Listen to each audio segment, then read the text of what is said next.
जब शादी में मैंने ज्वेलरी पहना ना तो हर किसी ने पूछा मुझसे कि भाई ये ज्वेलरी आपने कहाँ से ली है, देखिए कितनी प्यारी ज्वेलरी है।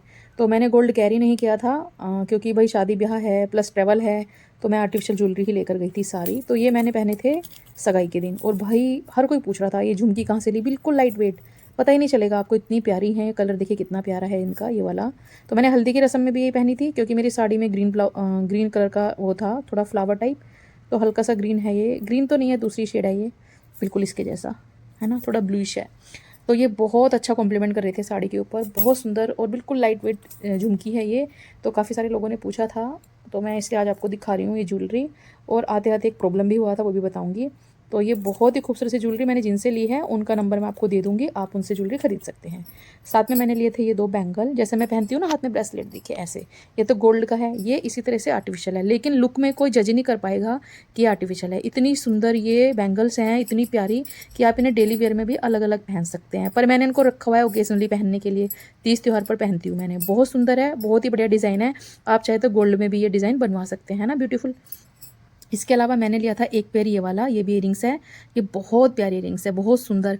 आप इन्हें इंडो वेस्टर्न पे पहन सकते हो, कुर्ते के ऊपर पहन सकते हो, साड़ी के ऊपर भी बहुत अच्छा लगेगा। ये देखिए इस तरीके से पीछे है, बहुत ही प्यारी फिनिशिंग और बहुत खूबसूरत। और जो अब आ जाते हैं मेन पे, इसके मेरे पास एक नेकलेस भी था, वो मेरी सिस्टर ने ले लिया, मेरी बहन ने ले लिया, तो मैं वहीं छोड़ आई।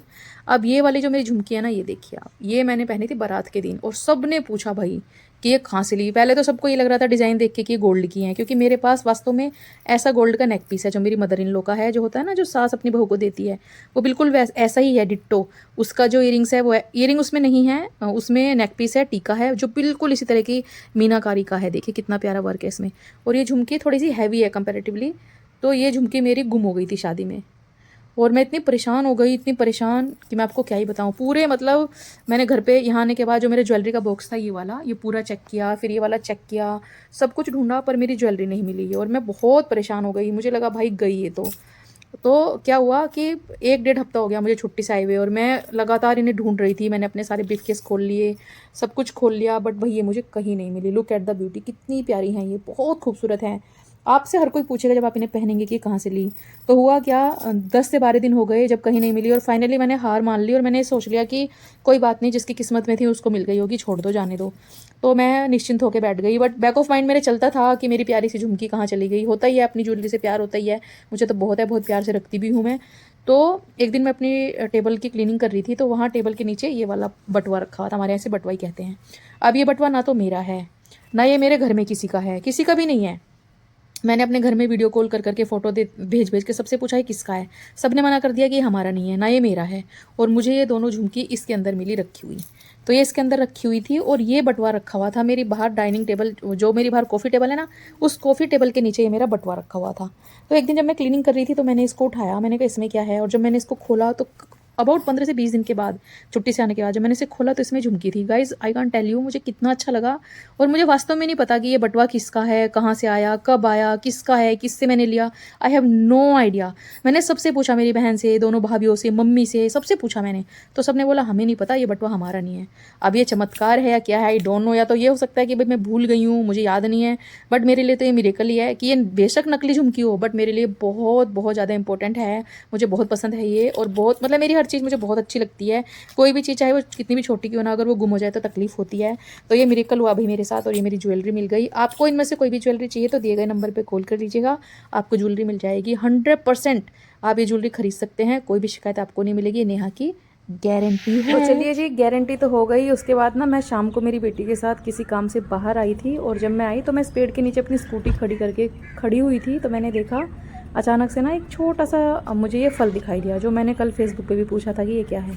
मुझे तो पता है ये क्या है, ये कटहल का पौधा है, कटहल का पेड़ है।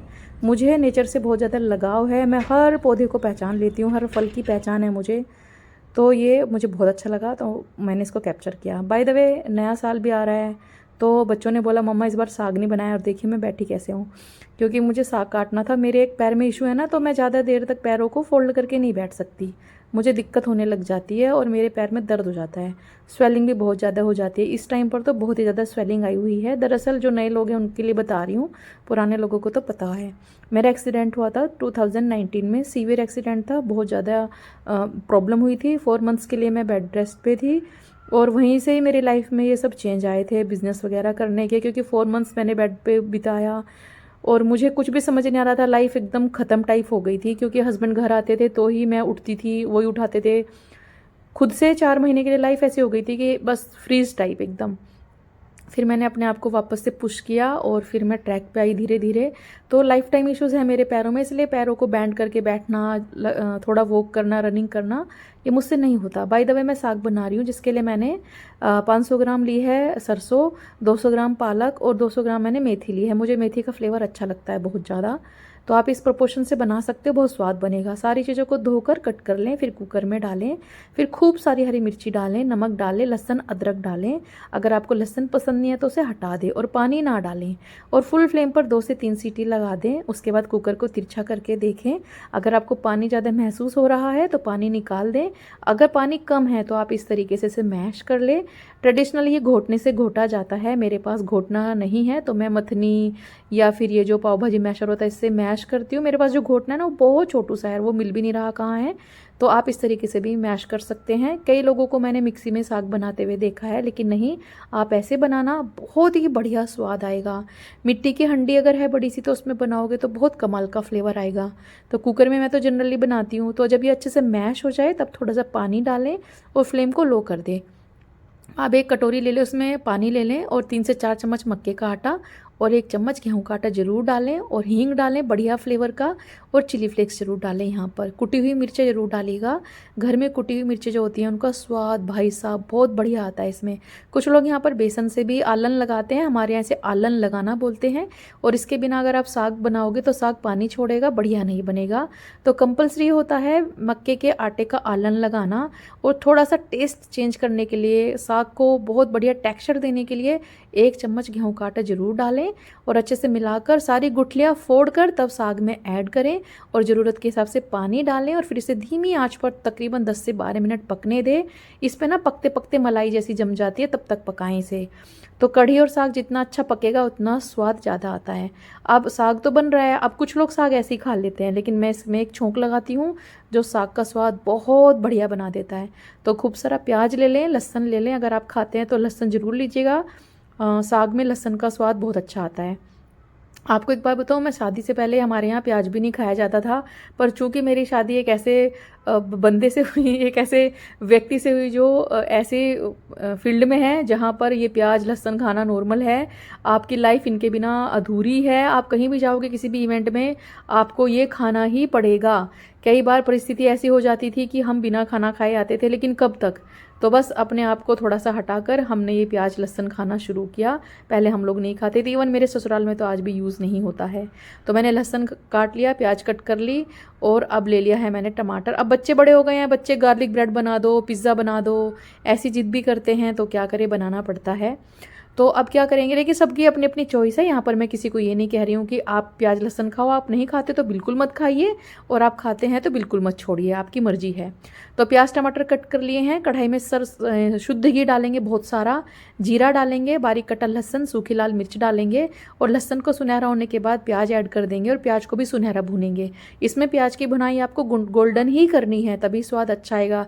अगर आपने हल्की सी कैरमलाइज प्याज करके टमाटर डाले तो फिर स्वाद अच्छा नहीं आएगा, मिठास आएगी, वो नहीं करना है। कलर चेंज करके तभी टमाटर ऐड करिए। फिर इसमें थोड़ा सा गरम मसाला और नमक स्वाद के हिसाब से डालेंगे। नमक पहले भी डाला था तो नमक कम ही डालिएगा, बस उतना। अगर आपको लगे कि साग में कम है तो थोड़ा नमक ऐड करिए। फिर अच्छे से आप इसे मैश कर ले, टमाटर को एकदम फाइन प्यूरे जैसा बना ले। फिर ये साग इसमें ऐड कर दे, और भाई साहब ये जो साग है ना, सर्दियों में हमारे यहाँ यूपी में, दिल्ली में, हरियाणा में, राजस्थान में ये हर दिन बनता है। इसके बिना हमारी सर्दियाँ अधूरी हैं। कोई भी सब्जी बना लो आप, लेकिन साग आपको मिलेगा ही मिलेगा। सुबह नहीं तो शाम, शाम नहीं तो सुबह आपको खाने को मिलेगा ही मिलेगा, और सब लोग खुशी खुशी खाते हैं। बच्चे ये बोलने लग जाते हैं, मम्मा कितना हरा हरा खिलाओगे आप तो लेकिन बहुत बढ़िया बनता है ये गाइस, आप ट्राई करिएगा। साथ में मैंने चाय बना ली। आजकल मेरी चाय छुटी हुई है, लेकिन कभी कभी मन होता है तो मैं बना लेती हूँ। साथ में मैंने टिफ़िन पैक कर दिया है, तो अगर आपके हस्बैंड या बच्चे ऑफिस जा रहे हैं तो आप उन्हें टिफ़िन में भी इसे दे सकते हैं। ये बहुत बढ़िया रेसिपी है। मेरे बच्चे तो स्कूल में भी साग लेकर जाते हैं, और आप यकीन नहीं करेंगे चम्मच से खाते हैं। तो बच्चों के टिफ़िन पैक कर रही थी मैं, चम्मच से साग खाती। ये मैंने 2-4 दिन पहले बनाया था छुट्टी लगने से पहले। और साथ में मैं खीरा भी कट करके दे रही हूँ। जब फ्रूट नहीं होता कुछ तो मैं सैलेड में खीरा दे देती हूँ बच्चों को, क्योंकि एक टिफ़िन में फ्रूट देना अनिवार्य है और एक टिफ़िन में आपको रोटी सब्जी देनी है। तो ये टिफ़िन पैक हो गया। अब मैं बना रही हूँ यहाँ पर अपने लिए मक्के की रोटी। ठीक है जी। तो मक्के की रोटी देखिए मैं कैसे बनाती हूँ। आटा मैंने गूँथा, कुछ लोग गर्म पानी से गूँथते हैं, मैं नॉर्मल पानी से गूँथ के बना लेती हूँ। दोनों हाथों पर थोड़ा थोड़ा पानी लगाकर इसे बड़ा कर लें आप, और फिर एकदम धीमी धीमी आंच पर सेकिएगा। जितनी अच्छी और धीमी धीमी आंच पर आप इसे सेकेंगे ना, रोटी इतनी स्वाद बनती है। पर्सनली मुझे मक्के की रोटी बहुत पसंद है, लेकिन थोड़ा नमक डालकर, फीकी मैं नहीं बनाती हूँ। तो हल्का नमक इस रोटी में है और इसे मीठी मीठी आँच पर सेक लिया है मैंने। आप इसे कोयले पर सेको, चूल्हे पर सेको, बिल्कुल धीमी आँच पर सेकिएगा, स्वाद बहुत अच्छा आता है और अगले दिन ये रोटियाँ और भी स्वाद लगती है। साग और कढ़ी ऐसी है और मक्के की रोटी, बाजरे की रोटी नेक्स्ट डे ज़्यादा टेस्ट इनका आता है। तो हमेशा मैं एक रोटी एक्स्ट्रा बनाती हूँ। ये रोटी एक्स्ट्रा है जो मैंने रख दी है बनाकर, अगले दिन मैं इसे खाऊंगी साग के साथ। ट्रस्ट में आप एक बार ऐसे करना, साग और मक्के की रोटी, कढ़ी बाजरे की रोटी को ना नेक्स्ट डे खाना आप, क्या कॉम्बिनेशन है, आपको बहुत पसंद आएगा। तो साग, मक्का की रोटी, साथ में बटर, फ्रेश मूली, थोड़ी सी लस्सी और एक मिर्ची और थोड़ा सा गुड़, ये सर्दियों की हमारी फेवरेट थाली है जो हर घर में बनता है। तो आप इस तरीके से बनाना, खाना और फिर मुझे कमेंट करके बताना कि आपको वीडियो कैसा लगा। वीडियो पसंद आए तो लाइक कमेंट शेयर कर सकते हैं। ऑल्सो आपको कढ़ी पसंद है या साग, मक्के की रोटी या बाजरे की, वो भी कमेंट करके बताना। और न्यू ईयर पे क्या बना रहे हैं ये भी ज़रूर बताना।